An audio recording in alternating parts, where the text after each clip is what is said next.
This horrible incident happened to my son, Sam. Even today, I still do not understand why this happened to my son. It all happened 3 years ago. One day my son, who was a high schooler at the time, told me that he encounters a clown every day on his way to school. I did not think it was a big deal, so I replied, "It's fun to have a clown in the neighborhood." But that was a mistake, for it wasn't just a clown. A few days later, Sam came home, soaked in water. I asked him what happened, to which he replied that the clown threw a water balloon at him and ran away. However, the balloon was filled with hot water, and Sam almost got burnt. Sam was furious, and I was also full of shock and anger. The next day, I decided to take Sam to school. While driving, Sam started to pound on the window and shouted, "Mom, that's the clown. I need to get him." I looked at where he was staring at, yet I couldn't see the clown. Sam cried out in anger as he was banging on the window. Even after that, Sam told me he keeps seeing this clown. His life was being consumed by the clown, slowly and slowly. He told me, crying, the clown is watching him on the streets, hiding between the crowd. He also stares at the clown from above when he was in the bathroom, and he even glares at it from afar when he is in school. Sam tried to ignore the clown. However, whenever he ignored it, the clown would throw a hot water balloon at him, and Sam couldn't help but chase after it with anger. Every time, the clown ran away quickly with a frantic laugh, mimicking Sam soaked in water because of the balloon. Sam said that he couldn't catch him. He tried to call the police once, but the clown was already nowhere to be found. Sam suffered from extreme stress. He started to lose his hair and couldn't eat properly. However, I had never seen the clown Sam was telling me about with my own eyes. A few months passed by, and Sam began to have insomnia. One day, I heard a scream in the middle of the night and ran to Sam's room. He was trying to jump out the window. I quickly stopped him, and he yelled. The clown was looking at me through the window. I looked out the window, but saw no clown. After that, Sam couldn't sleep because he developed a habit of waking up every 10 minutes to look through the window. I ended up taking him to the hospital. The doctor said it was coulrophobia, a phobia of clowns, and prescribed him psychotherapy and medication. However, Sam screamed in frustration that he cannot shake it off from him. Our lives have entirely been destroyed. Sam shouted that he would get this clown and punch him to death every day. He started to work out a lot, and anywhere he goes, he would dash like a spring towards anyone with red hair. Watching him from the side baffled me. I started to think if we should move. One day, on my way to take Sam to school, he suddenly shouted to stop the car. As I pulled over immediately, Sam sprung out of the car. Surprised, I followed him. He ran at such a high speed and shouted, "Mom, I think I could catch this guy today." I could see the back of the clown running away in front of Sam. I ran after Sam as well. However, at the moment, Sam flew away in front of my eyes with the sound of a bang and a horn. He was run over by a car. I blacked out for a moment, and I cannot remember what happened next. The next thing I can remember was when I was crying at the hospital while holding Sam very tight. His whole body was covered in antiseptic gauze, and he was howling in pain. Sam cried out loud, raging, "I could have caught it! I was so close!" Other than looking at him, there was nothing I could do. After crying for a long time, I opened the door of the patient room to go out and get some fresh air. There was a clown in front of the door. A clown. I was surprised for the moment and tried to catch him. However, it threw a toy box at me and ran away like a maniac. His speed was surprisingly fast, so I couldn't dare to chase after him. I stood there blankly and opened the toy box it gave me. A clown doll popped out. There was a note on the head of the clown doll. It read, "I did it." My eyes burst into tears with despair and anger.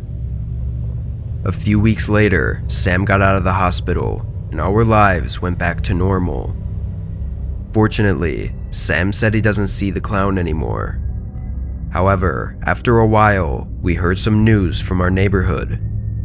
It was about a clown being found murdered in the town. I wasn't sure if that was the clown who was after Sam. Anyhow, we never saw the clown ever again.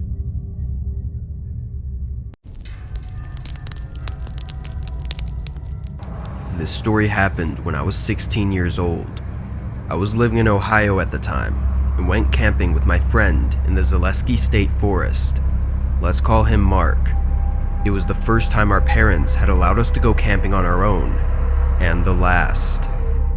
When they dropped us off, we started searching for a spot to set up camp as we were walking through the forest. We were walking for a while and finally found a spot. By this time, the sun was beginning to set. We quickly put up the tent and got a fire going. We cooked hot dogs until it became dark. After we finished eating, we started joking around and trying to scare each other with scary stories. As we started cooking marshmallows, I thought I heard heavy breathing coming from the woods. I thought for a moment I saw a dark figure peek out from behind a tree, but it was too dark to see clearly. I figured it was just my imagination, so Mark and I called it a night and went into our tents to sleep. The next day, we went on a hike over to a nearby lake. As we were hiking, I couldn't help but feel like we were being watched. I kept looking around, but I couldn't find anything out of the ordinary. I told Mark this, but he didn't think anything of it. He didn't take me seriously and just laughed. When we reached the lake, we swam around in the water for a while. As we were swimming, I noticed someone standing behind a tree of a similar size to the figure I had seen the night before. I thought I saw him peek out at me for a moment. I was kind of freaked out by that, but Mark still did not take me seriously. I convinced Mark to investigate the tree with me, but when we looked behind it, there was nothing there. While we were walking back, I heard a rustle in the bushes. I asked Mark if he heard it, and he nodded. We turned around and again saw nothing. Mark thought it was just a wild animal, so we kept walking. Eventually, we heard a stick crack. The noise was coming from the left of us. We looked over in that direction and caught sight of the figure again. He was peeking at me behind a bush. He was looking at me directly with his wide, bloodshot eyes. I screamed and watched him disappear into the forest. Mark looked back at me, but since he didn't see anyone, he figured I was just trying to trick him. Mark was pissed. He yelled that I was ruining his trip. We didn't talk to each other for the rest of the day. When we reached our camp, we went our separate ways. I decided to take a walk into the woods that night. As I was walking, I heard a gruff voice from behind me. Thinking it was Mark, I shouted angrily, "Hey Mark, what are you doing?" I turned behind me, but the person I saw wore a gray jacket, stained work jeans, and a dirty baseball cap. He almost looked like a middle-aged man with gray, wispy hair. He hurried off into the thorn bushes the moment I saw him, but I was wearing shorts and didn't want to cut my legs, so I didn't follow him. I returned to the camp and saw Mark making a fire. He immediately apologized to me, and what I realized next really freaked me out. Mark wasn't wearing a gray jacket, work jeans, or a baseball cap. I didn't tell Mark about what I had seen because I didn't want to get into another fight. The rest of the night was normal, and when it became dark, we returned to our tents for the night. But in the middle of the night, I woke up to a strange noise coming from outside. It sounded like someone walking around. I checked my phone and saw it was 4 a.m. I also heard some gruff breathing like I had heard before. That's when I realized we hadn't put out our campfire. However, I was too nervous to go outside because of the strange noises. That's when I saw the shadow of a man walk by the side of our tent. It looked like he was wearing a baseball cap and a jacket. What happened next, I will never forget. The shadow pulled out what looked to be a knife. Slowly, I heard the zipper begin to open. My heart started beating faster and faster. That's when I saw it. A head poked into the tent with terrible, red, bloodshot eyes. He smiled a wide, creepy smile with yellow teeth that shined. His smile started getting wider and wider. Then he whispered to me in his raspy voice, "I killed your friend, and you'll be next." Just as he raised his knife over me, Mark came and punched him in the side right where his kidney was. Mark was a pretty big guy, so he was able to knock the guy on his side. The next thing I knew, I heard him punching the old man from outside. I was too in shock to remember most of what happened next, but eventually I heard police sirens. After a while, a police officer rushed over to me and told me, "You'll be okay, we've got him." After that, we were too freaked out to stay there, so we called our parents and they drove us home. Even today, I still wonder what would have happened if Mark hadn't been there to save me. When I was in high school, there was an abandoned house behind my house. Whenever I passed by there, I would hear the sound of electricity crackling from the house. Although my parents said that nobody had lived there for decades, the sound of electricity kept coming regularly. I was worried that there might be a risk of a fire if the electricity was somehow connected. So, one day, I decided to go into the house with my friend Tim. After we finished school, we went to that house, but hesitated to go in for a while. I asked Tim if he was scared, but he replied, "This is not fear, but rather a trembling of excitement." The old door creaked open with a spine-chilling sound, and we entered inside. Inside the house, there were scattered dog feeds everywhere, and a strong odor that pierced the nose. And oddly enough, the floor was covered with numerous tacks, so we tried our best not to step on them while we walked in. At that moment, we heard a strange, screaming-like noise coming from upstairs. We should have left the house at that moment. However, we couldn't resist our curiosity and slowly walked up the stairs. From one room on the second floor, we heard the sound of electricity crackling. Then we heard a man's voice from that room saying, "Don't eat it! Eat it!" We were shocked and cautiously approached the room. When we looked inside, Tim screamed in horror. As we entered, we saw 3 people sitting on the floor with dog collars around their necks, and one man was training them with a stun gun. All of them stared at us in silence for a moment, and then they started screaming for help like crazy. The man who was training them panicked and started hitting them, telling them to shut up, but they screamed so loud that it seemed like their throats would burst. Curses involuntarily slipped from my mouth as I looked into their tear-filled eyes. At that moment, the man hitting them grabbed the stun gun and charged at us, and Tim and I ran for our lives. However, Tim was caught, and his screams echoed through the hallway, along with the sound of the stun gun. I ran out of the house and called the police, then went back inside. I walked to the room without making any noise, and the man was putting the dog collar on Tim's neck. I ran towards him in anger and kicked him with all my might. He rolled over and fell. He dropped the electric shocker, and I picked it up and threatened him while kicking him crazily. After a while, the police arrived and arrested him. When the police tried to untie the people tied up with dog collars, they were shocked. Their hands and feet were glued to the floor with instant adhesive. I realized that Tim's hands and feet were also stuck to the floor with adhesive. I locked eyes with sobbing Tim, and my legs turned to jelly. Eventually, the rescue team arrived and managed to rescue the people who were tied up. However, they had been beaten and fed only dog food for weeks, and their condition was serious. When the police asked the man why he did such a thing, he simply said he wanted to keep the humans as pets. He was eventually sent to prison. Fortunately, Tim was able to recover from his injuries with treatment, but the trauma stayed with him. We never brought up that story again after that day.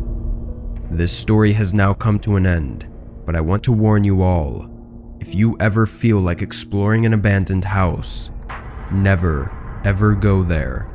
No one can guarantee your safety.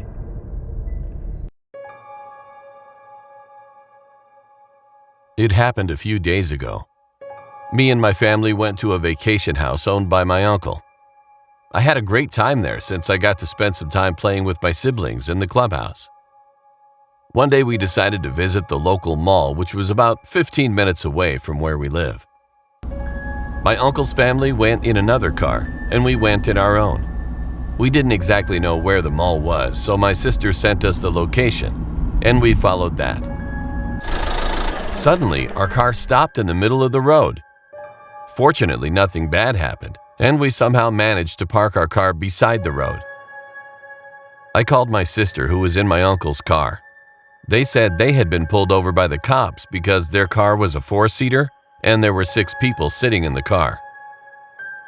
After about 30 minutes, my dad found a mechanic and our car started working again. We were now going to the mall, but suddenly our GPS stopped working. Keep in mind that my sister's GPS stopped working too. We then figured out that by the time we would reach there, the mall would have already been closed. Anyway, we headed back to our home and played pool in the clubhouse. The next morning, we were all shocked to know that the mall was burnt to a crisp when we were supposed to be there. There were around 50 people dead. To this day, I think what would have happened if our car didn't stop where it did, or if the GPS hadn't stopped working. It still gives me chills.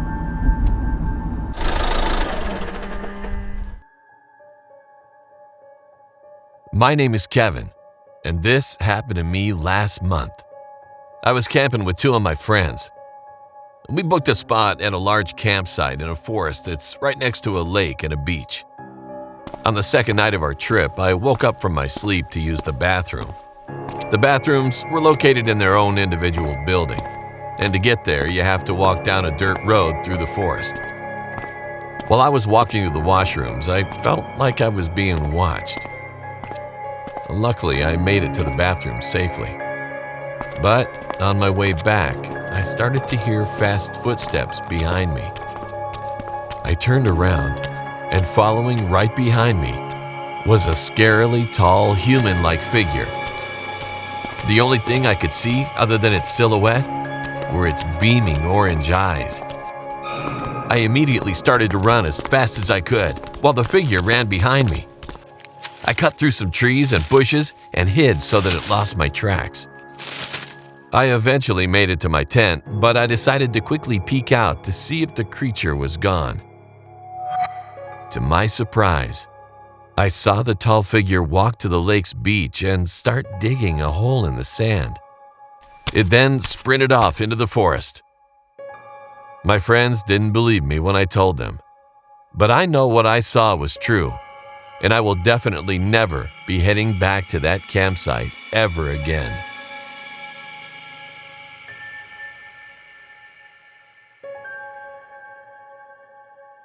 I wanted to share my horror story experience with you. I cannot tell you my name because of privacy issues. You can just call me Maybeth. I'm 13 years old and this incident happened to me recently. I had gone to live with my grandmother for summer vacation. My grandmother lives on the city side in a big house in which my 9-year-old cousin John also lives. My cousin has a habit of teasing me. It was nighttime and I was sleeping in my room. It was 2 a.m. In my room, there's a big window that faces the outside of the house, in which I could see the garden and a lot of trees. I woke up in the middle of the night to the sound of somebody tapping on my window. It was dark in the room. When I looked around the room from the window, I saw my cousin hanging from the tree outside the window.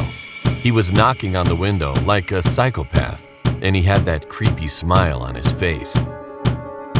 I knew that he was not my cousin, but whoever it was, I wasn't going to find out. I quickly ran away from the window while screaming at the top of my lungs. My grandma came and asked me what had happened. I told her all about it, and she said, "You should not worry too much. It is normal for me. I even saw you." I was so confused. I asked Grandma, "What does it mean?" Then what she said next will always remain in my memory.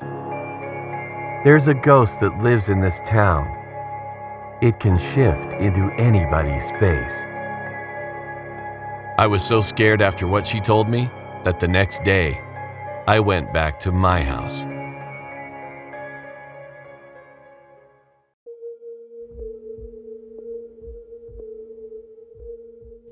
For context, I'm a 21-year-old athletic woman and I'm 5'7". This incident happened a couple weeks ago and I still remember it like yesterday. I was a local jogger that would casually say good morning to neighbors and strangers. I also lived alone and single as my ex-boyfriend left me for a taller girl, but I'm not here to talk about that. It was a Thursday evening. I put on my jogging clothes and timing bracelet as I left my house and began jogging. A few of my neighbors had gone back inside while others still had some duties like gardening. As I was looking at my bracelet, I looked back up and nearly bumped into an overweight middle-aged towering woman who was just standing in the middle of the sidewalk. I came to a halt and apologized to her, but I noticed that she was looking directly at the ground. She said nothing at all and didn't even care to look at me once. I walked around her and continued jogging, but there was something about her that wasn't okay at all. I quickly looked back, and now her head was pointing at my direction. I could see her bloodshot eyes through her long, messy hair. It gave me goosebumps, and I just looked away. When I got home, I forgot about her, and since the jog made me sweaty, I decided to take a nice hot shower. Afterwards, I put some clothes on and watched a movie on Netflix in the living room. I sat on my sofa that was behind a large window that didn't have curtains at the time. You'll see why I mentioned this. During the middle of the movie, I started to notice something on the TV. It looked like a reflection almost.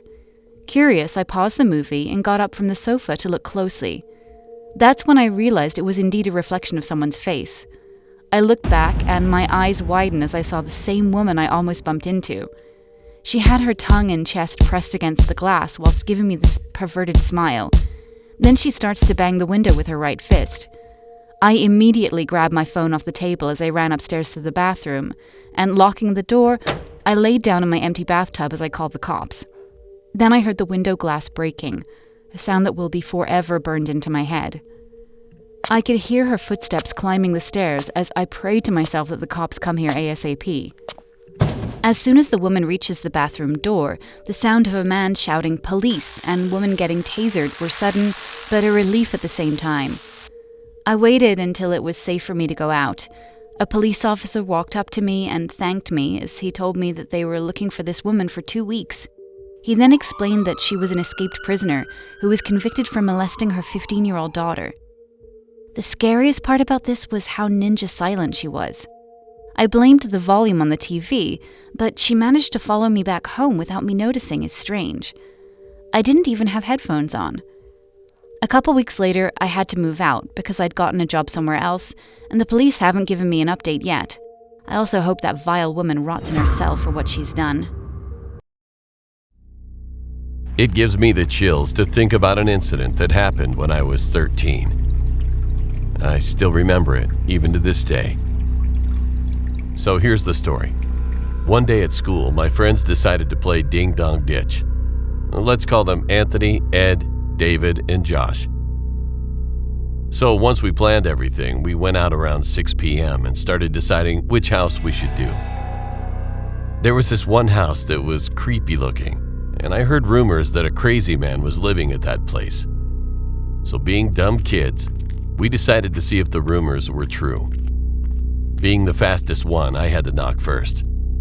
So I did around 3 times and ran. Then I hid behind a bush where Ed was hiding.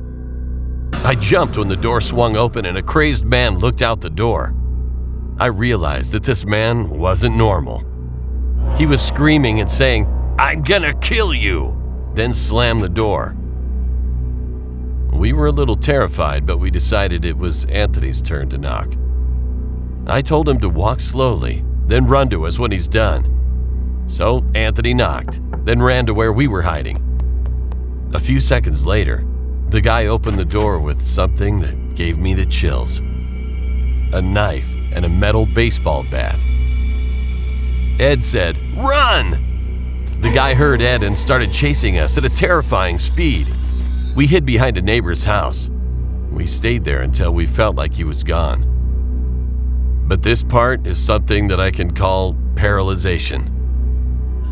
The guy was right there, but instead of a knife, the man was holding Ed. We screamed, then ran to our houses. My mind was racing. Was Ed going to be okay? I called David and Josh and I asked them if they were home yet, and they said yes. Then they asked me where was Ed. I told them what happened to Ed, and they were in shock. I wish the story ended here, but it doesn't. That day I was getting ready for bed, thinking about what had just happened. While I was laying in bed, there was a thunderstorm.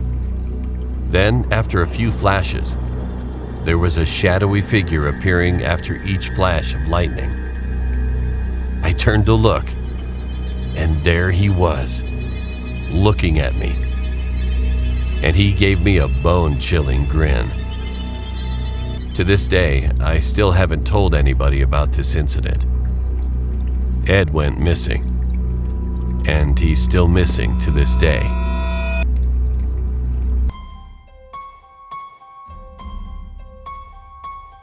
Next to my house, there lived a strange man named Tom.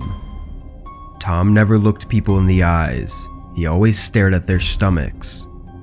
So, I have never once made eye contact with him. Whenever Tom saw me, he always repeated the same phrase. It was, "I want a hug." He loved hugging anything. He would often be seen hugging trees or poles when passing by. Once, I saw him getting slapped when he asked a stranger for a hug. It seemed like he had an intense obsession with hugging. One day, while passing by his house, I happened to see through the open front door dozens of mannequins lined up. I was shocked, but I pretended not to notice and greeted Tom. Tom smiled brightly and still stared at my stomach, arms outstretched.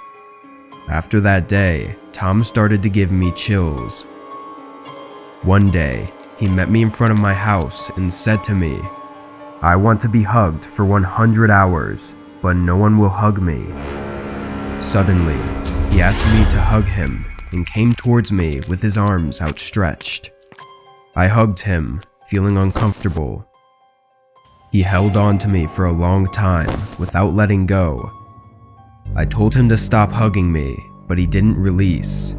Instead, he started squeezing me tightly. I pushed him away angrily, but he didn't even flinch. He shouted, "I love hugging. Don't let go. Never." It was the first time I heard him speak so loudly, and his breathing became heavy, his heart beating rapidly. I used all of my strength to pull away from him and punched him in the face. Then he ran away to his house. I followed him to his house, still angry. Looking through his window, I saw something eerie. Tom was hugging each of the mannequins one by one, Then he kicked one of the mannequins and shouted, "It's not warm enough." A few days later, in the middle of the night, I heard a knock on the door. It was Tom, holding handcuffs. My heart sank and I held my breath. He stood there for over an hour, repeating the same gesture of hugging the air. I called the police, and after a warning, they sent him home. After that day, Tom disappeared and never came out of his house for over a month. I went to his house, but there was no response. And despite several more weeks passing, Tom was nowhere to be seen. Eventually, I went to his house, and an overwhelming stench emanated from it. I eventually called the police, and they found Tom's body buried under dozens of mannequins.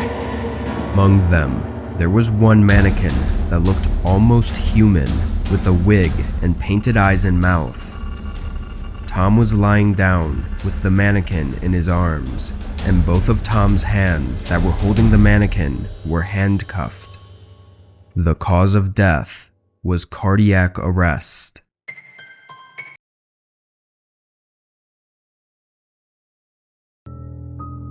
Hello, my name is Sam. The story I'm about to share with you is a true story that happened in my old neighborhood. I was in elementary school with my two sisters. Mary was 13 and the oldest. I was 11 and the middle child, and my little sister Emily was 8. One day at school, I witnessed a little girl being forced into a blue vehicle. She was crying, but the man forced her in was trying to shut her up. That day, we had an indoor recess, and it had something to do with a blue vehicle and a missing student. The teachers locked the school entrance and warned the class to look out for a blue car. Every morning, we would catch the bus at 7:15, and I would always look out for an adventure. So I would always pay attention to everything that happened. One day, we were waiting by the bus stop as usual when I spotted it. Across the street sat a man inside a blue car. He had black hair and sunglasses. His windows were always open and we could see inside the car easily. It looked like he had pink seats and cute puppies with toys. It was strange, especially because he was only staring at us. We were the only people who were at the bus stop, so it wasn't like he was watching his kid or anything. I didn't say anything at first, but then I started seeing him regularly. I pointed him out to my older sister, Mary, joking that he was stalking us and he probably wanted to kidnap someone. We all started laughing, but then, realizing the situation, we got scared. Eventually, the bus came and we all sat in the back. As the bus was moving, I turned around to stare at the window, and to my horror, the blue car was following us. I screamed and informed everyone about the man that was following us.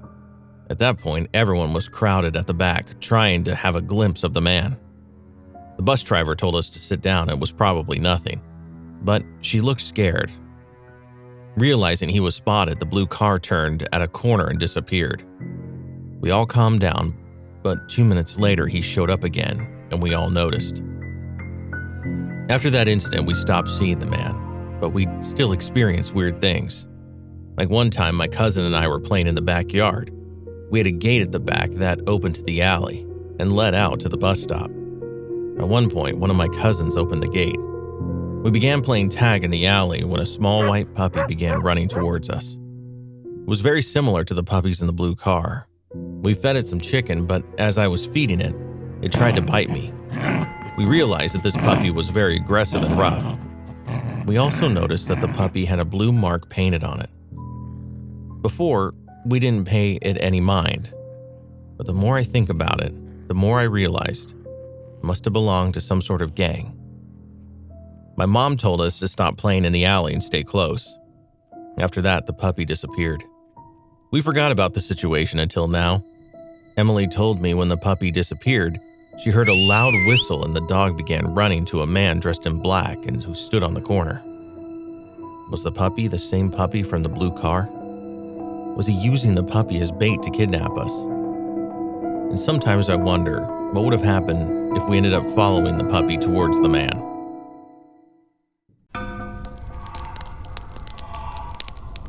My name is Ivan, and this story happened about 2 years ago.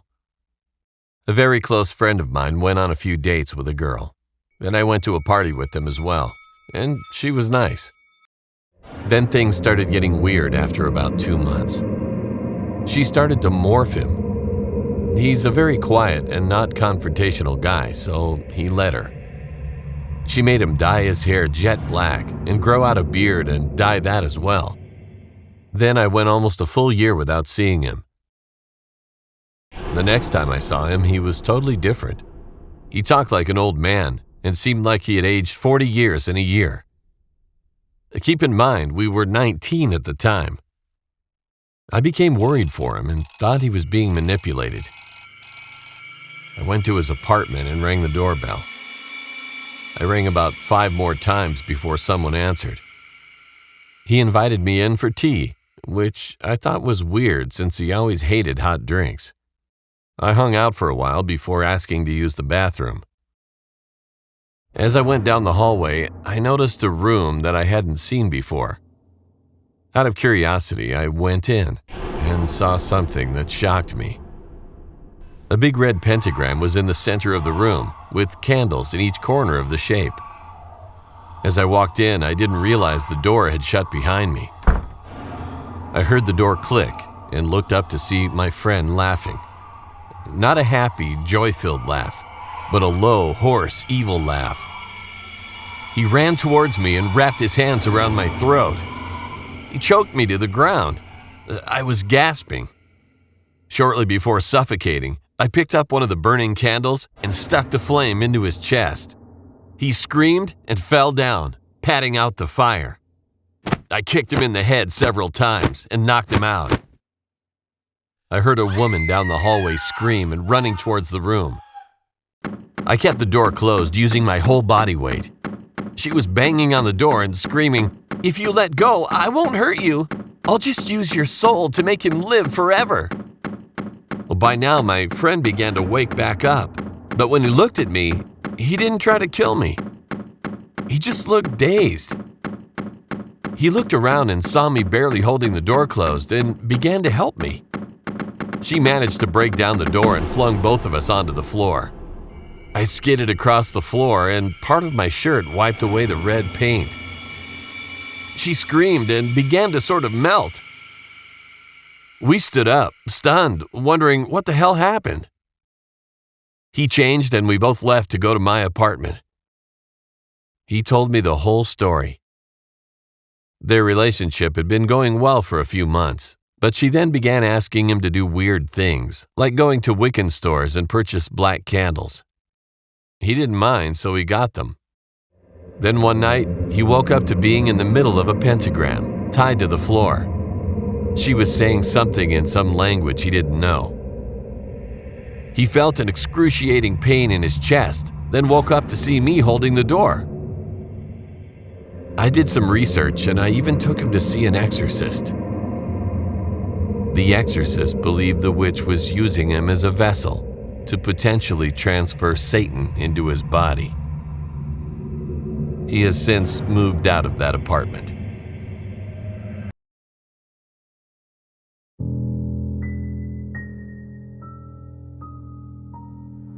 Hi, I'm Roseanne, and I have a cousin, Corey. He's 13 and used to sleepwalk a lot, and it's been quite a long time since he was sleepwalking, and this is what happened to him. One day, his parents decided to drop him off at me and my boyfriend Noah's apartment, since his parents have work somewhere far away, and his brothers have school. And that time, Corey was sick too, and we told him to rest. My boyfriend got a call from his grandma, and he told me we have to go. So I followed him since I had nothing to do. On my way home, I got a text from Corey that said, "Anne, come home now, please." When we arrived, we ran upstairs and we opened the door. We didn't see any sign of my cousin. We both search everywhere and find him inside the closet. His eyes were black, so my boyfriend kept calling his name and his eyes went back to normal. Then this is where he told us what happened. Before he went to sleep, he put his earphones and phone on his table, and then he went to sleep. He woke up because the hallway lights were on, and the first thing he felt was his earphone, and then he saw his phone on his stomach. The way he sleeps is he covers his face with the blanket, so that's why he can't see who's home or what happened. He was about to sit down, but he heard a woman's voice saying, "I'm gonna take him. He's not gonna come back. He's not gonna come back." Corey knew it wasn't my voice or his mother's voice, so he just stayed quiet. He also got the feeling of someone walking in the room and checking if he was asleep or not again and again. Something inside him kept telling him to close his eyes. But he realized his phone and earphones were not where he had put them. And that's when he felt something sitting on his bed and crawling on him. Corey closed his eyes shut and prayed while the thing lifted his blanket where his face was and laughed. He described the laugh as deep and echoing and slow. Corey said that it didn't scare him since it happened to him so many times. But this sleep paralysis was different, which shocked him. After what felt like hours, he quickly sat up and the lights were never on and the phone and earphones were never in his hand. He heard knocking on the wall and ran to our room and hid in our closet with his phone and earphones. That's when he texted me and calmed himself. We called my boyfriend's aunt's friend who knows about this kind of stuff. She told us that the thing was mad that my cousin stopped walking with them, where he was sleepwalking in real life. And they want to be friends with him. And that's why they want to take him forever. We didn't tell Corey about this, but nowadays we ask his 3 brothers to sleep in the same room with him so that the ghost doesn't take him away from us. Thank you for listening to this story. This happened this week on Wednesday, and an update, my cousin is doing okay. He just doesn't want to sleep early except if it's a school day. But the knocking sounds have never left him alone, and his brothers have never heard it. I still remember the face of my friend dying in front of my eyes.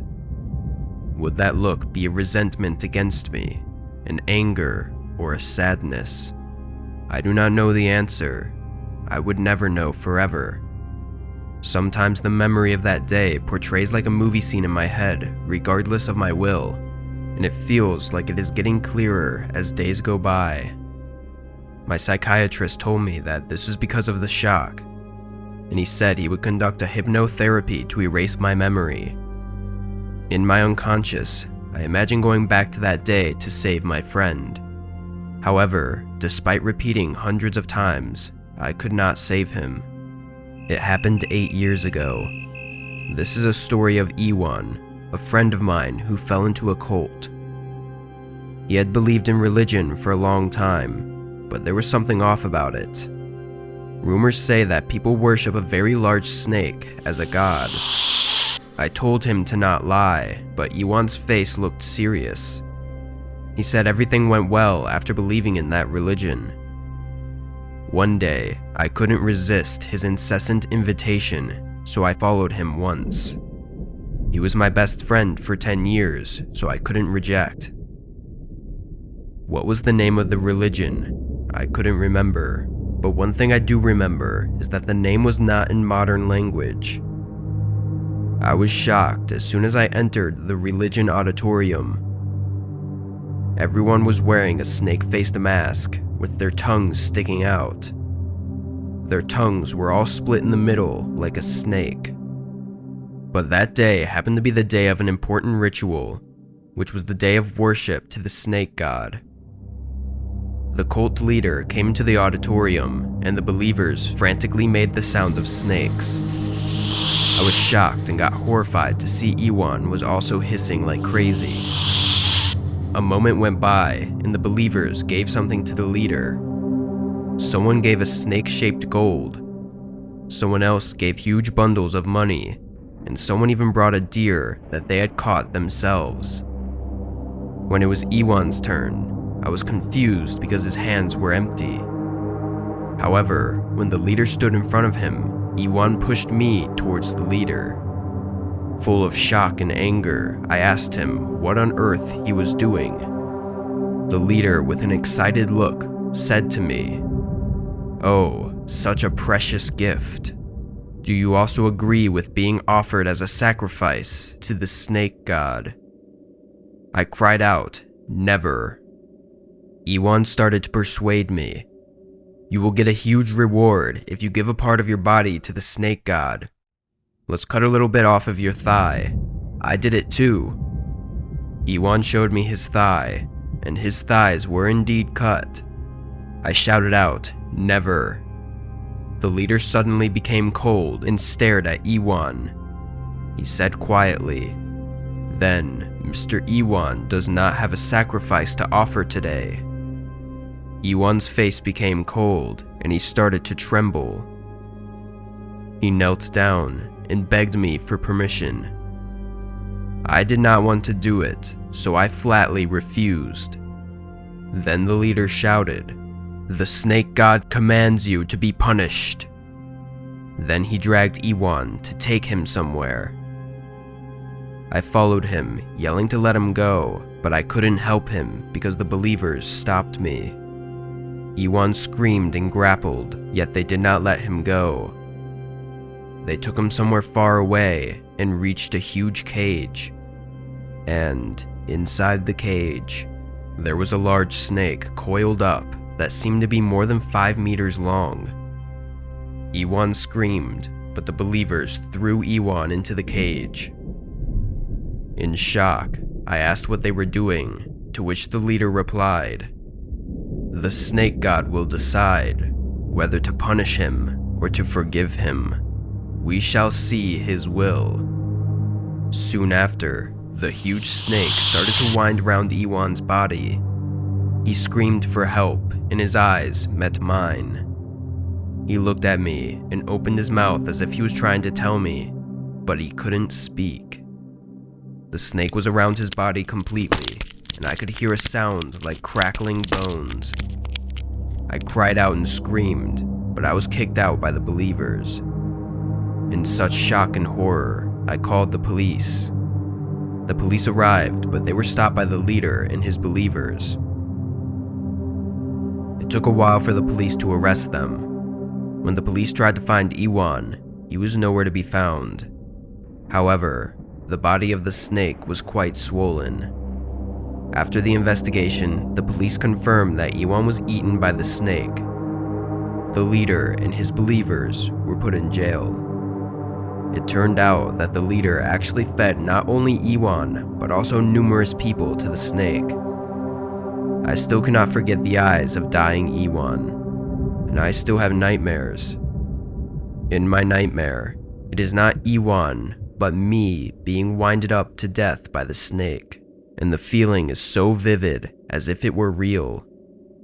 Even today, my bed was soaked with my sweat, and the disgusting smell I felt in my dreams remained in my nose. When will this nightmare be over?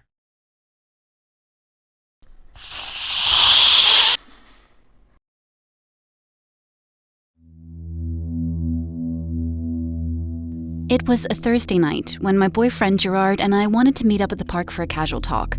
We were neighbors, and our parents were really close friends. I was 15 at that time, and he was 19. Our parents didn't mind us dating, and they actually encouraged it, as we were meant for each other. My mum would go jogging with his mum, and my dad would go for drinks with his dad. On that Thursday night, I was walking up and down, waiting for him to come out of his house. We planned to meet up at 8, but at 8:10, he was nowhere to be seen. I began to call my neighbor, who lives opposite my house, to ask her what I should do. She couldn't pick up the phone as she was having tuition classes on. I was standing underneath the lamppost waiting for Gerard, and suddenly the lights went out. I got scared, so I sent lots of messages to him asking him to hurry. The lights went back on and I was scared like shit. I spammed Gerard again asking why he isn't out yet and telling him I was scared and I can't wait for him any longer. He replied back with a short text saying that we will be a bit late and he's putting on some cologne. I sighed in disbelief. The lights went off once again, but I was not scared of it anymore as I already felt so annoyed. Yes, it turned on again, but this time it was flickering. I looked closer to see a shabby old woman hanging on top of the lamppost. I freaked out, but I knew I had to get that lady down as I thought she was my neighbor. I was wrong. "Excuse me, ma'am, I need to get you down right now," I said. She mumbled a few Chinese words, which I couldn't understand, and I replied with a, "huh?" She started screaming so loudly, and she was laughing like a maniac. She jumped down, and she was chasing me. I was crying and shouting for help as I saw her holding a sharp piece of glass. Luckily, my boyfriend came out and pulled me into his house, as he saw her too. She was banging her head on our window and mumbling the same Chinese words. I couldn't understand it, but I think my boyfriend did as he was Chinese. He pulled me upstairs, kissed me on the forehead, and told me to hide in the bathroom with him, as it was the only room with a lock. He called 911 and I was shaking violently as I was so freaked out. The woman managed to break into our house and she found us in the toilet. "Wo yao ni, CC, she said. I screamed and my boyfriend covered my mouth. The door handle was shaking violently as she was trying to come in. The police arrived and they took her away. I found out she escaped from a mental asylum, and my boyfriend told me that she was saying something that she wants me to die. 2 years have passed and I'm going through therapy. My boyfriend moved out of town after that incident, and we broke up as we couldn't handle long-distance relationships. I am grateful to be alive."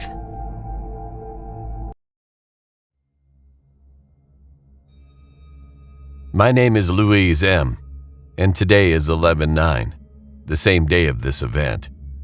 I'm an 18-year-old male teenager, and I live in a city called Belém, capital of a Brazilian state.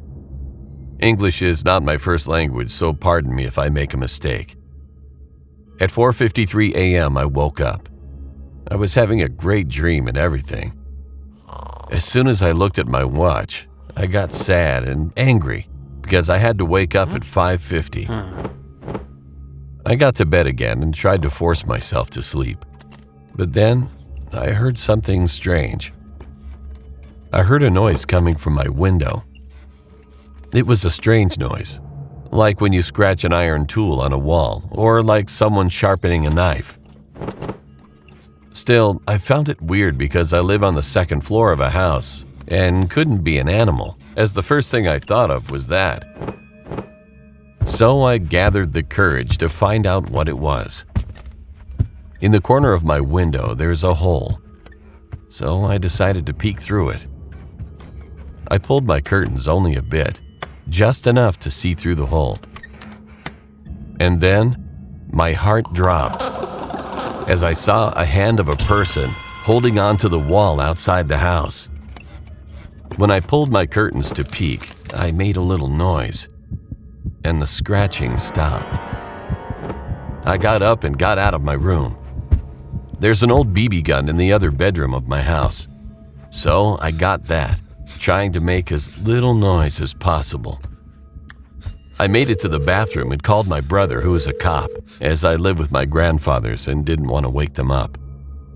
My brother said to check again and see if there was really someone there. From the other room of my house, you can see the window of my bedroom.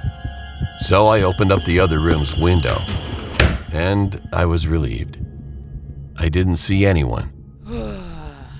My heart started to slow down as I was filled with adrenaline before. I told my brother there was no one, and he went back to sleep. I still think about that. My brother told me it could be a spirit, as our family has a history with this supernatural thing. It could be true. It was dark, and because I just woke up, I could have imagined things. Still, there are 3 things that make me uncomfortable. Number 1, I'm not a person who wakes up lazy or sloth-like. I wake up ready because I used to train as soon as I awoke, as I am an athlete. Number 2 is that I never heard a noise like that before. I can't describe it. It was like someone was trying to open the lock of the window with a knife or something metal. Number 3, it was very convenient that the noise stopped when I moved the curtain. Anyway, I think the scariest thing about this event today is that it wasn't clearly a ghost or anything unnatural. I was just afraid of why a person was breaking in my house, because sometimes it isn't just a robbery. There are bad and scary people in this world. I just thank God, because everything is fine now. But still, I wonder, what would have happened if I didn't wake up that night?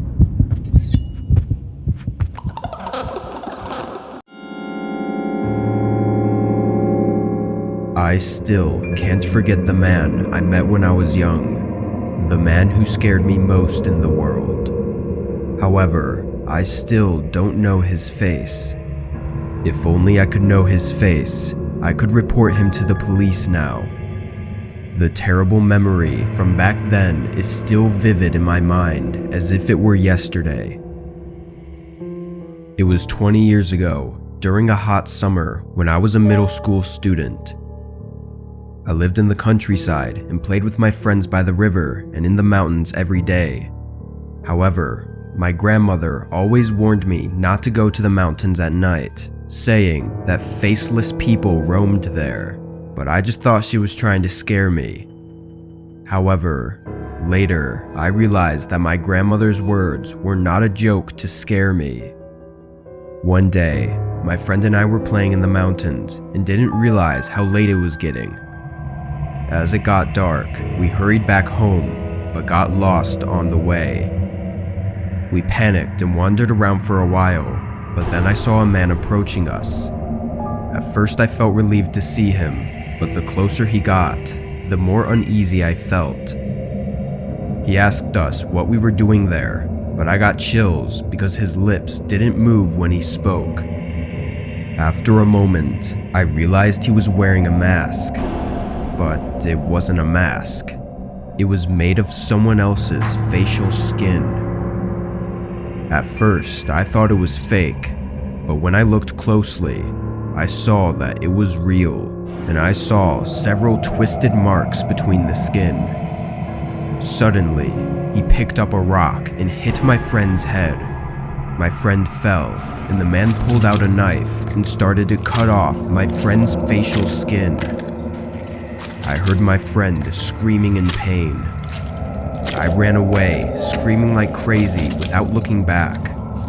I didn't know where I was going, and just jumped down, running towards the bottom.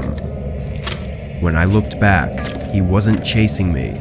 He was only focused on peeling my friend's facial skin. I ran further away and looked back, and he was holding my friend's skin in his hand. At that moment, I saw his real face. He grinned at me and shouted, "Come here! Want to try wearing the mask?" I saw his mouth moving, but I couldn't see his features clearly from that distance. I wanted to get closer and see his face, but I was afraid I would die. I ran away again, as if going insane. After running for a while, I came back to my senses and realized that I was down the mountain. I ran back home, crying, and told my mother, who reported it to the police. The police soon arrived at the mountain and found my friend's body with his facial skin removed, but they never found the culprit. When the police asked me if I saw his face, I said yes, but it wasn't his real face. The police searched for him, but they never found him. Afterwards, the village was abuzz for a while, but as time passed, it gradually faded from my memory. After that day, no one went to the mountain again. Time passed, and I moved to the city and lived a normal life as an office worker, burying the terrible memory in my mind. But sometimes, I still think about that day and try to remember his face. I try my best to recall the man's face from my memories, but I just can't seem to see it. I've struggled to remember his face with all my might, sweating profusely, but it was always a failure. So, I am still in doubt tonight as I drift off to sleep. Who was he really? If only I had gotten closer to him back then, could I have seen his face.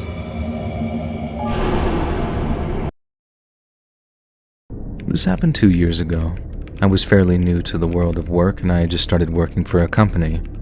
Back then at work, I was working late nights and early mornings. In fact, all of us really were. Our company had a kind of rotation for this, and we had to do one late shift followed by one morning shift every week. I remember leaving the late shift after 11 p.m. on the night in question. I walked through the dimly lit parking lot and back to my car. I got in and started checking my messages on my smartphone. Then, suddenly, a thought came to me. I wasn't sure if I had locked up upon leaving work. As I was the last one out due to the night shift, this was my responsibility. It couldn't be helped. I summoned up the energy to head back there and check. I got out of my car and headed back to work, checked and then headed back to my car. Thankfully it was locked and I must have been gone for all of about 40 seconds max. I got in and started my engine and felt a clammy hand cover my mouth. Then I felt a man's hot breath against my ear say, "If you keep your mouth shut, you don't die." I couldn't speak. I was terrified into silence. I just remember waves of panic crashing over me. My head was completely blank. I looked in the rearview mirror and nodded my head. I recognized the man behind me. He worked in the same company as me, but in a completely different department. I was surprised, and against his orders, I asked aloud, "Howard, why?" No, the words just came out of me. I had never really spoken with him before. He was just kind of a quiet guy, but I knew him, and he replied, "I've been interested in you since you started working here. If you don't say you're going to be mine, I'll kill you right here." Fearful for my life, I could do little else than nod in agreeance. He then pulled down the lever of my seat so my seat went flat and began attempting to drag me into the back seats towards him. I screamed for him to stop. "You said you don't like me," he mumbled. He was trying to pull my clothes off. I thrashed at him, and I think somehow in the scuffle, he hit something against the open passenger door, and this gave me enough time to get free. I ran back to the company building since I had the key. I got in there, and I locked myself in. I called a male colleague who left shortly after me and told him what had just happened. I know I should have called the police, but I was in such a panic. Fortunately for me, my colleague was still in the area and he turned around immediately and headed back to work. With him around, I felt that I was safe to unlock the door. We went to the parking lot and searched for Howard, but couldn't find him anywhere. It was at this point that I filed a police report. I was absent from work for a while and I decided to use my vacation time. I didn't want to go back there and have to talk to the gossipers. And while I was away, Howard was arrested. With this in mind, I was happy to go back to work as long as he wasn't there. I thought it was safe. When I came back to work, I was told that women were no longer going to be working the night shift alone, and the company offered to help me relocate if I wasn't comfortable working there any longer. My parents wanted me to do this, but I didn't. I actually liked the job. I didn't want to let that creep make me quit my job. I wanted him to know that I wasn't scared. Plus, with him arrested, I didn't think that I had anything to worry about. My company informed me on my first day back that he had been dismissed, and that was really good to hear. The police were in touch and they advised me to keep my doors locked and the usual safety precautions. They said that a momentary lapse in concentration almost cost me my life, and they told me to ruminate on that for a while. This is a story about something I experienced not too long ago. I've always loved getting my fortune told since I was young, so even as an adult, I would frequently visit fortune tellers. Eventually, I became a regular visitor at one particular fortune-telling shop and would visit periodically. The fortune teller there was eerily accurate. He told me, "Soon your boss at work will have a major accident, and you'll get a promotion." Surprisingly, not long after that, my boss really did get into a major car accident, and I was promoted. Intrigued, I asked the fortune teller how he could predict the future so accurately. He claimed that, unlike other fortune tellers, he communicated directly with demons to foresee the future. I felt scared, but couldn't stop going there because his predictions were just too accurate. He told me that demons could do anything, and many of his clients had become wealthy with the help of demons. However, in order to fulfill a wish, one had to pay a large price to the demons. When I asked him what that price was, he fell silent and made a chilling expression before finally speaking. "Every night I go to hell in my dreams and meet demons.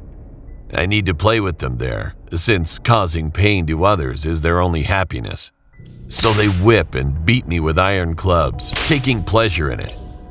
I must endure this pain completely. Only then will they grant my wishes. But it's okay. I won't die because it's just a dream. The intensity of the torture just increases depending on the size of the wish. I couldn't sleep that night and thought for a long time.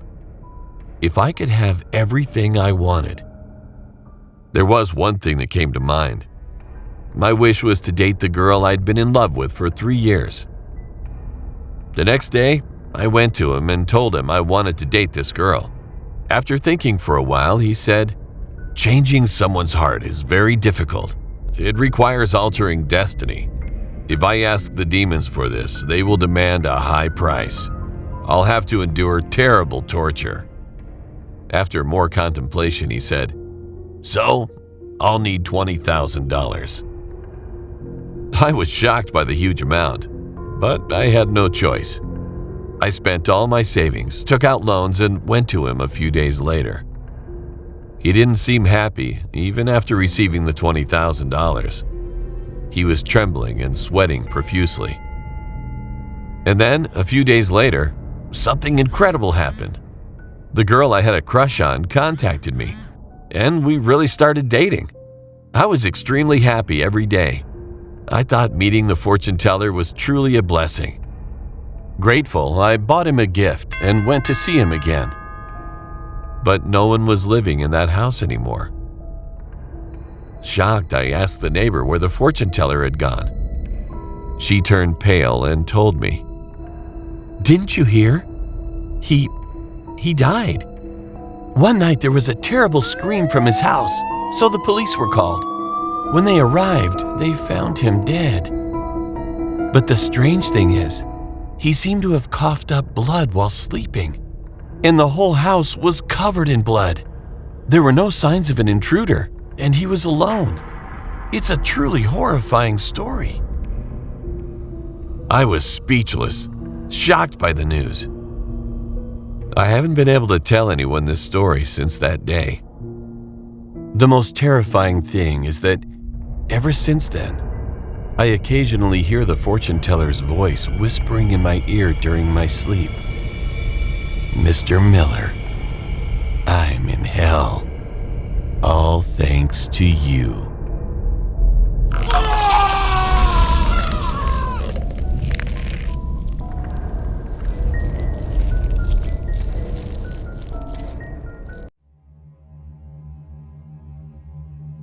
This is a story of a group of friends who accidentally turned one of their nights outs into a hell adventure they will never forget.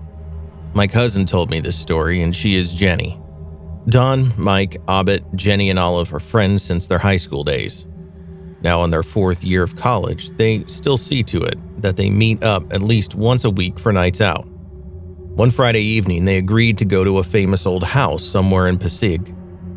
The old house used to belong to Don's family until his parents decided to sell it to an American couple who would spend a few months in the Philippines every year. "So, how in the world are we getting in if the owners are outside the country?" asked Mike, the short-tempered one. "Easy, dude. I have a spare key," quipped John. "What if they change the lock?" asked Jenny. "They won't. They can't. The locks are antique. It was made by one Spanish artist, and the new owners knew that. They wouldn't dare take off a very important piece of the house," Don said. He was confident that he was right. After a few more arguments, the group made it inside the Ancestral house.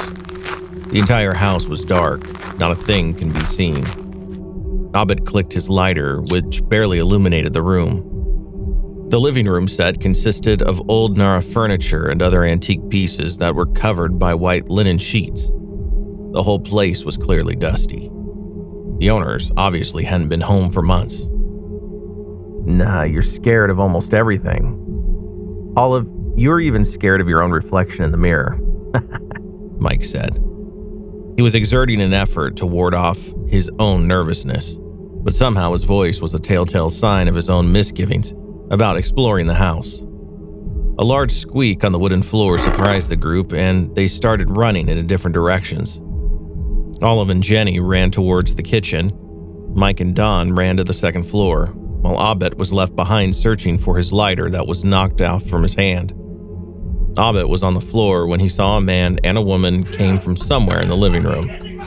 The woman was carrying a gas lamp, crying. The man was very mad, speaking in what sounded like Spanish.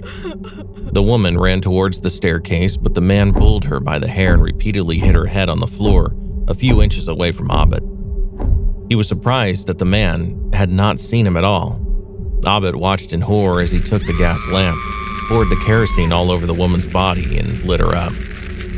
Help me, cried the woman. Abed's adrenaline rush made him forget his fears. He stood up and took one of the linen sheets covering the furniture. He used the sheet to put off the flame engulfing the woman's body. After a while, everything went dark once again. Abed was catching his breath. The smell of burnt flesh gagged him. He used his lighter to light up the place. He saw that he was totally alone. Jenny and Olive were faring no better in the kitchen. "Be careful, Jenny. We don't know what's in there," Olive whispered into her ear.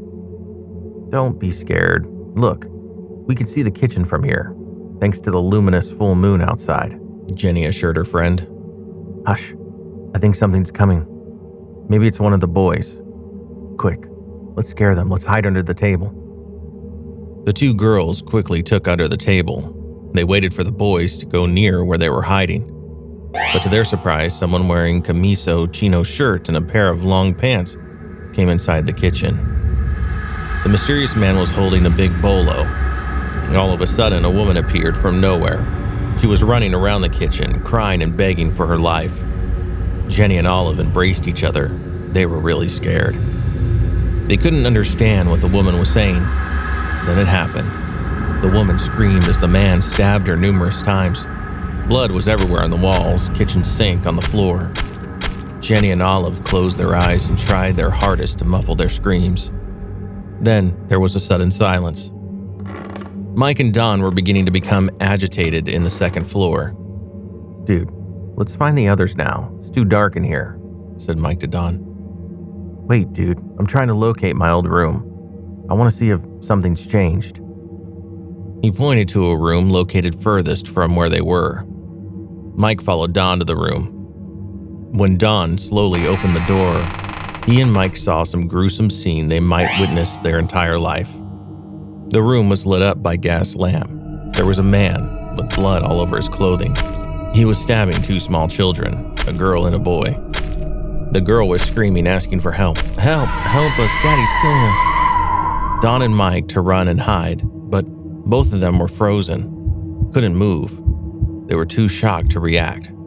After this, the door slammed shut. Don and Mike ran away as fast as they could. When they reached the first floor, they saw Abed, Jenny, and Olive running away from the house.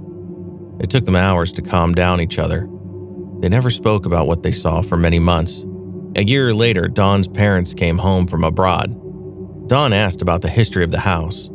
His mother told him about a gruesome murder that happened in the early 30s. A wealthy Spanish man killed his entire family after finding out he was losing his business and the house and was virtually poor. The man killed his wife and the two kids, but the little girl survived. She was Don's late grandmother. Don threw away his key. He learned that sometimes things are better off being alone.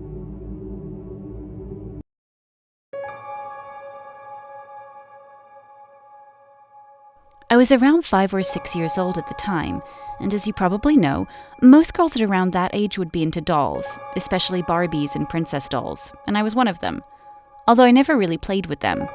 Most of the time my dolls would be on a small shelf, not too far up the wall, but enough for me to reach, just standing or sitting there all day. One day I woke up, and for some odd reason I had a feeling about my dolls. I walked over to the small shelf where they were at, and I was just staring at them, and they stared back at me. I don't know why I was staring at them, but I guess I was just bored and wanted to stare at something, that being my dolls. A few minutes went by, and as I was starting to get bored, when I was about to get up, I suddenly got a cold feeling up my spine. For a quick second, I saw one of my dolls wink at me. I immediately stood up in shock, but didn't say anything. I thought it was in my imagination, knowing that I was 5 years old, but what I saw felt real. I never told anyone except my cousin about this. Till this day, I never got to know if what I saw was real or not. But luckily, as I got older, I lost interest in dolls and my parents put them into charity. But I still think about what happened that morning, and I wonder if that would happen again if I kept them.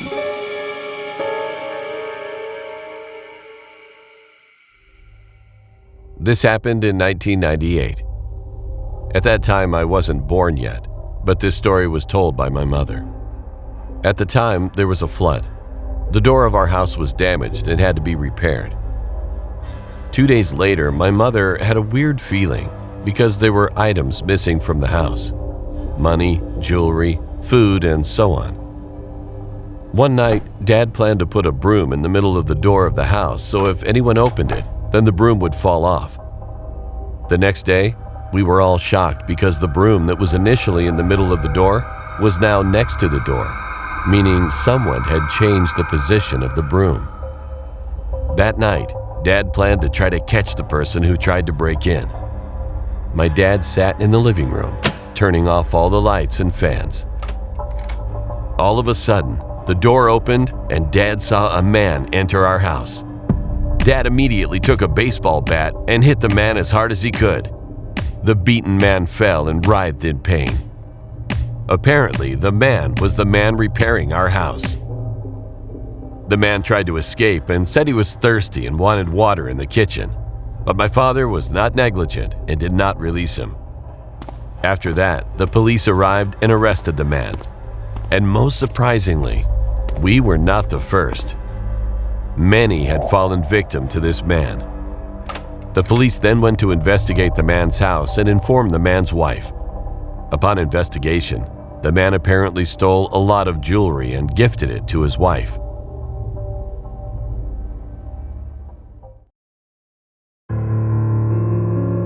This happened when I was about 10 years old. My parents were going out to dinner and wanted me to watch my little brother while they were gone. A couple hours after they left, I decided to go to my room. Once I stepped foot inside, I saw the most unusual thing I had ever seen in my entire life. This little boy, who looked to be around my age but from a different time period, was sitting in my chair at my desk, staring at a completely white screen on my Dell laptop. When he sensed I entered, he turned his head slowly, in perfect rhythm, to meet mine. It was so odd since he didn't jolt in surprise or turn his head around fast like a normal person would do. It was as if he was expecting me to come in. I immediately ran out and started crying. When I looked behind, he went back to staring at the screen. I didn't go back to my room until my parents arrived. When I walked inside again, the laptop was closed as if no one had touched it. I thought that was the end of that until a couple of years later. When it was 5 or 6 in the morning, I heard breathing that was done in perfect rhythm. I thought I was in sleep paralysis, but I could move and could change my breath pattern, so it wasn't that. When I realized that this thing was still breathing in that odd rhythm, I tried to act calm and not turn around. I closed my eyes and tried to focus on sleep. When I woke up, I didn't hear any more sounds, and I haven't heard that breathing again. I don't follow an organized religion, but there's something beyond this physical world that can't be explained. I hope I never see this thing again, but I do fear that it will pop up randomly.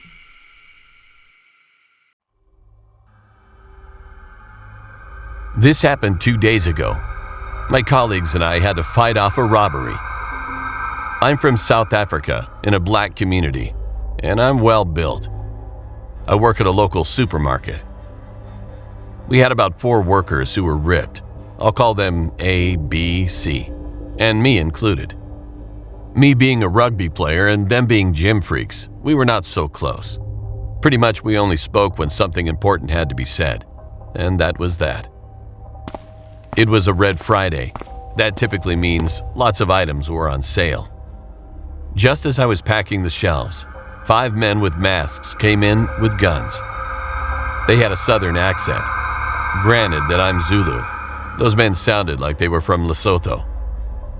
They alerted the guards, but to our surprise, the guards and managers bolted out the staff entrance, leaving only the employees to see the disaster through. I had hoped that maybe they were bringing help, but I quickly remembered their words from our conversation earlier.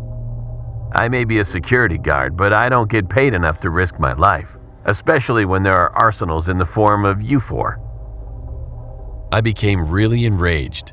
But just then, I saw A, B, and C gazing at 3 of the 5 men who had their backs turned towards us, on the lookout for danger through the door, completely unaware that the threat might be lurking from within.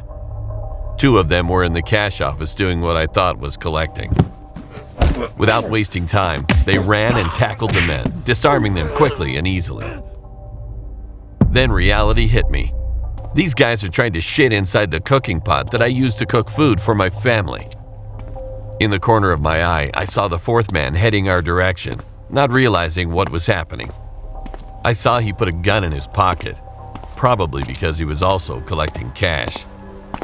I charged at him from a crouching position, head on to a full sprint, hitting him in the face with a powerful shoulder tackle. He passed out immediately. The 5th man came out, but he didn't have a gun because they only had 4 weapons on them. The 5th guy was just to grab the bag. We called the cops, and we were given gratitude. Quick message for anyone who's planning to cause any sort of disaster. Never let your guard down when pissing on people's yards. You never know who's looking.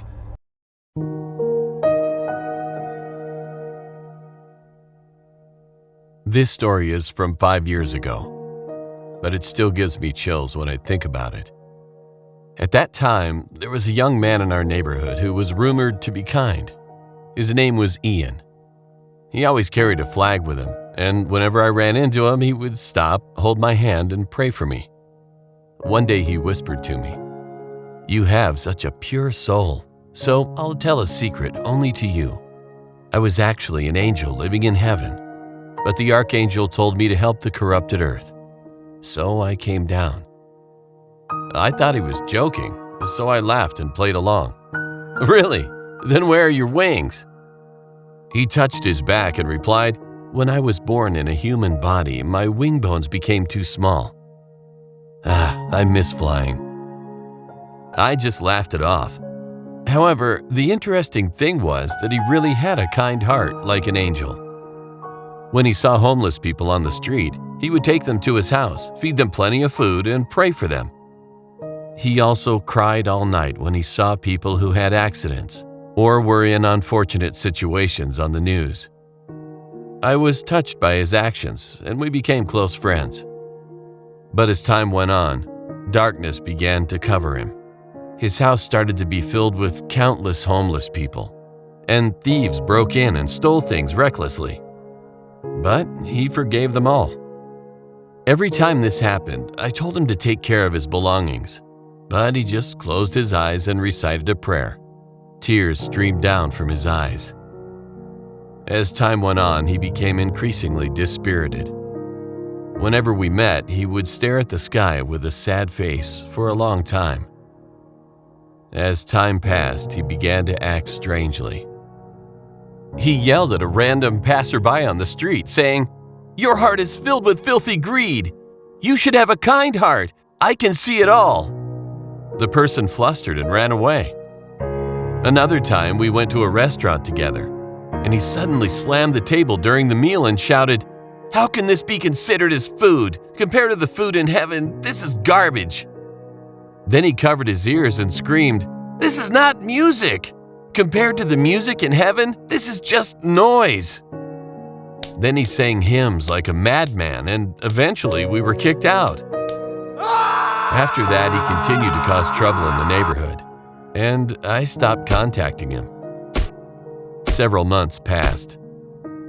One day, I heard shocking news from a neighbor. Ian had gone missing. One day, a neighbor living next to Ian's house heard what sounded like hundreds of people singing hymns coming from Ian's house. So they knocked on Ian's door. But there was no one inside. Ian didn't show up for several months, and his parents and friends came to look for him but couldn't find him. So they eventually filed a missing persons report. One neighbor who saw Ian last claimed that he looked emaciated, as if he hadn't eaten for a long time, and his wing bones were abnormally and incredibly protruding. There was a note on Ian's desk which read, "I came down to heal this world. But now I have lost my light. The children of Satan are whispering to me day and night to come down to hell. Dear God, please take me back to heaven. Ian is still missing.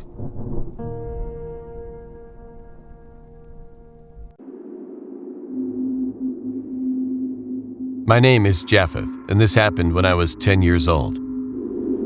We live close to the forest. In the forest, there's a well. Other people still use that well. I heard on the news that kids who fell in the well, some of them survived and others didn't.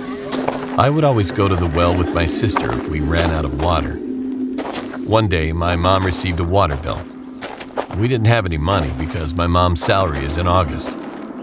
So we decided to get some water from the well. The well was far away.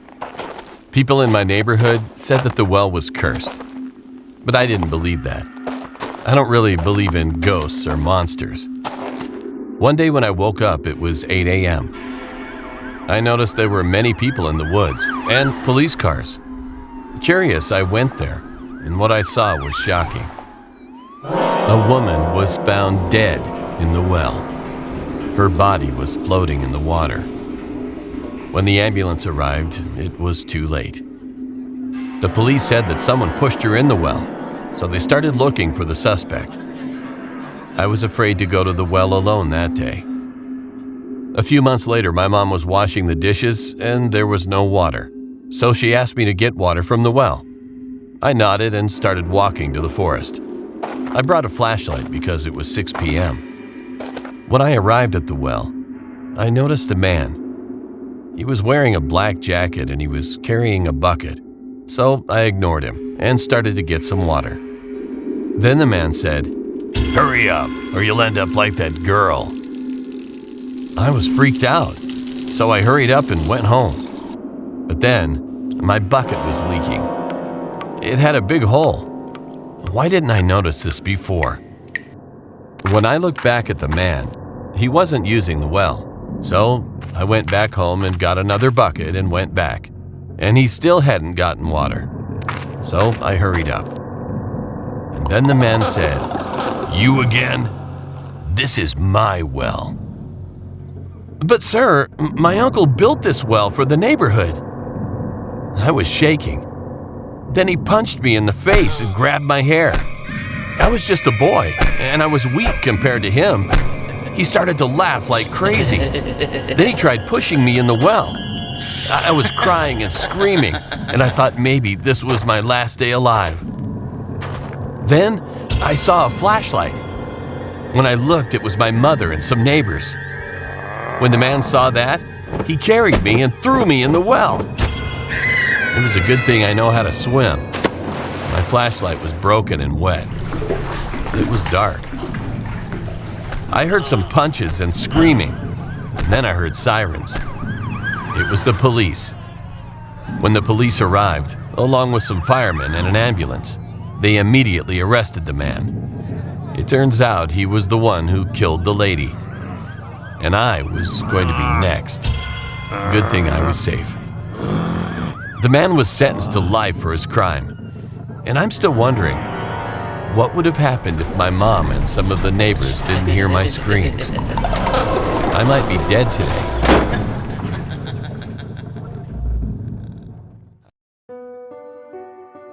I'm 21 years old and live in the state of Paraná, Brazil. I love to hike in small forests near the town, especially following train tracks. One day I was hiking on one of those train tracks that had trees on both sides. I was far away from the entrance, playing with my walking stick like it was a sword, when out of nowhere, a group of around 5 men appeared from behind the trees.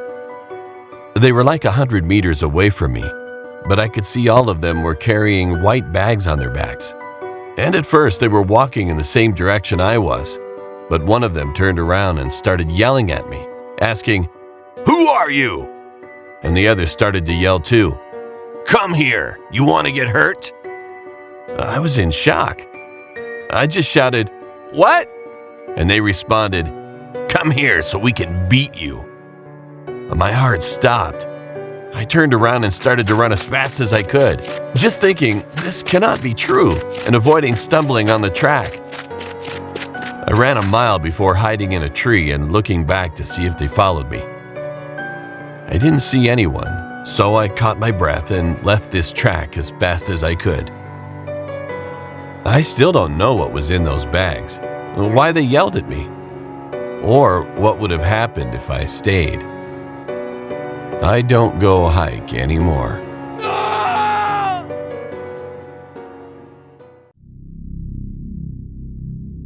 When I was 10, I was the recipient of a cruel betrayal.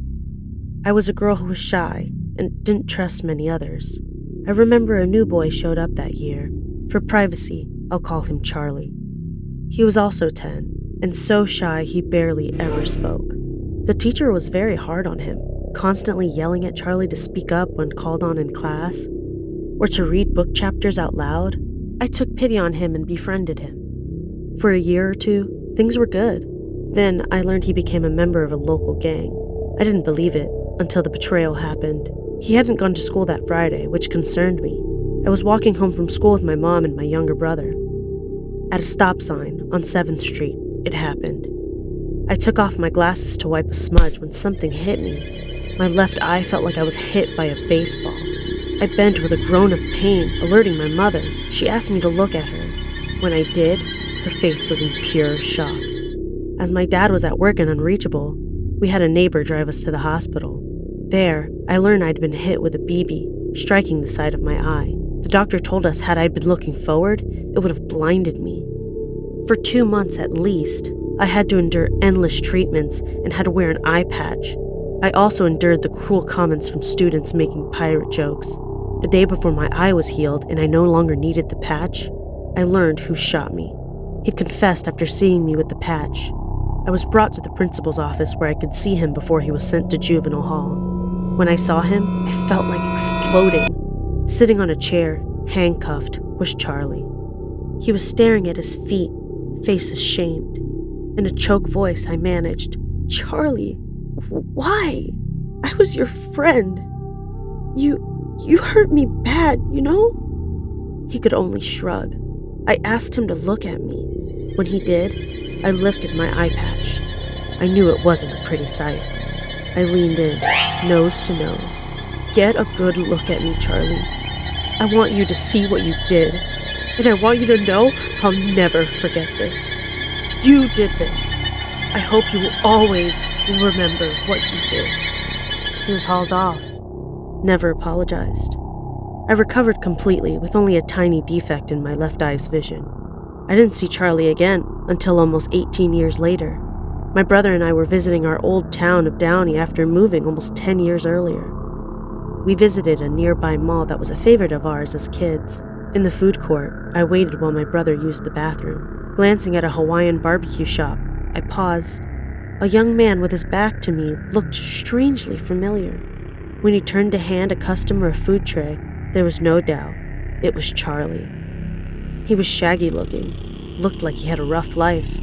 When I saw his left eye, I gasped. He was wearing an eye patch. I approached and called his name. "Charlie?" He practically jumped, saw me and sadly smiled. "Hiya, Jane." I asked him, pointing to my own eye. "What happened, Charlie?" He told me. After he'd left juvenile hall at 17, he'd gone back to his old house on 7th Street to rebuild his life. He was living with his mother, as his father had died while he was in juvenile hall. In his backyard, he was shooting cans with his old BB gun when it happened. A pellet had ricocheted off a tree, hitting his left eye dead center. In the hospital, he'd been told the damage was too great. He'd lost the eye. I didn't believe him until for a second, he lifted the eye patch. I saw, to my horror, an empty socket. With a sigh, he whispered, "I'm so very sorry, Jane. You weren't really my target. I got a lesson in karma. Please forgive me." I reached out and hugged him, whispering, "I do forgive you, Charlie." I left with my brother shortly afterwards.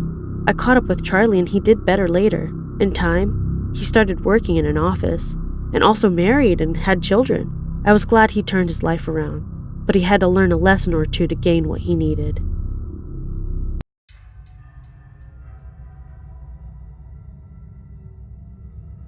I remember we were riding in a car one day and I asked my mom the scariest experience she ever had. She had been a camp counselor for a small outdoors camp in the summer, which lasted about a week. On a particular hot summer night, my mom was rolling around in her bed unable to sleep because of the humid heat. Her other friend, who I'll call Rachel, was also awake at the time. Around 1:30 a.m., my mom received a notification to not leave the area. Apparently 4 convicts had escaped from a local prison and were on the run.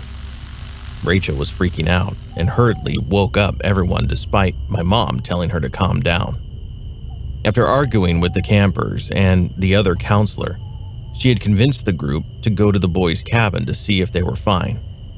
They left out through the back cabin door and snuck behind bushes, making as little noise as possible. Unfortunately, they had to make it across a little clearing to reach the men's cabin. After checking multiple times, they ran to the boys' cabin and knocked till my mother's guy best friend opened up. He raised a questioning look before letting them in after seeing how scared everyone was. The guy laughed after Rachel said she was scared because of the escaped convicts and reassured her. Around 2 hours later, my mom and everyone headed back to their cabin and fell asleep. The next day, everyone was a bit freaked out, but was sure nothing had happened to them. Until my mom walked around to see the back of the cabin. It seemed someone had scraped the back doors and unsuccessfully tried getting in. She was freaked out by it and went home early. Later, she found out on the news only 3 convicts were captured, and has always thought back to that night and wondered what would have happened if they stayed in their cabin. Hello, my name is Joe and I'm 10, from a small farm in Nebraska. I have 2 sisters, Annie and Scarlett, and they're 16. Our farm used to be quite large, but as time went on, people and animals have been taking our crops and littering, but that's besides the point. Our family was never wealthy and we didn't have much. It happened about a year ago before I found out about this channel. I live near Medicine Creek, and our tractor broke down, so we had to pull it all the way to Cambridge. There had recently been people hunting animals nearby, and our parents didn't want our livestock getting killed. Our parents had me and my sister stay at the farm in case the hunters came to collect food. So my sister and I were watching the television when we heard rustling in the crops. Then our dog, Scout, started barking when the first gunshot went off. I yelled and screamed, but Scarlett put her hand over my mouth. We tried to call the police, but the phone line was out. Damn it. He cut the phone line. Next, the man shot at the window and jumped through. We ran straight upstairs to our bedroom. I saw a glimpse of his face. He was skinny with mildly red eyes and short, black, greasy hair. He pointed the rifle at me but missed. My sister shoved me into the room as she pulled out a knife and ran at the man. Then the most terrifying part. A bullet flew into my sister's arm. She screamed as the man pointed the gun at me. Thankfully, the man fell downstairs as Scout bit a chunk off of his leg. I grabbed the knife, then ran straight at him. I stabbed him 4 times as blood splattered everywhere on the wall. The police showed up eventually because the neighbors saw the commotion. Thankfully, no one was majorly hurt. I just hope that nothing like this ever happens again. My name is Luke. This happened to me in August last year on a Friday. I was 20 at the time. My parents were going out of town for a week. They said I could invite some friends over, so I called my friend Mark. He asked if he could bring his little brother since he was babysitting him. So when they got here, we decided to get pizza. We were waiting for the pizza, so I said, "Hey, do you want to have a sleepover?" He said, "Of course, but my brother's going to have to stay." I told him that was fine. So while we were waiting for the pizza, we were playing video games. And then the pizza arrived and we ate and played more video games. Then we went to bed. He and his brother were sleeping on the floor on a mattress. At 2:30 a.m., he woke me up and said, "I don't feel good. I'm gonna go home." So when he left, I went to pick up the mattress, and I saw a complete man under my bed. I screamed, "Ah!" I ran out of the room and called 911. He woke up from my scream and tried to leave. Then I tackled him before he could get to the front door. The police came 5 minutes later. Turns out he was homeless. They put him in handcuffs and he looked at me with an ugly grin. I noticed he had a knife in his back pocket. The police told me he might be going to prison for 1 year. Turns out, he's been in my house for a week. The question we were all asking was, how did he get in the house? Nobody knows. What scares me the most is that it's been 1 year, and I know he's out on the street now. When my friend got home, he called and told me there was a hobo under my bed, and that's the reason why he left.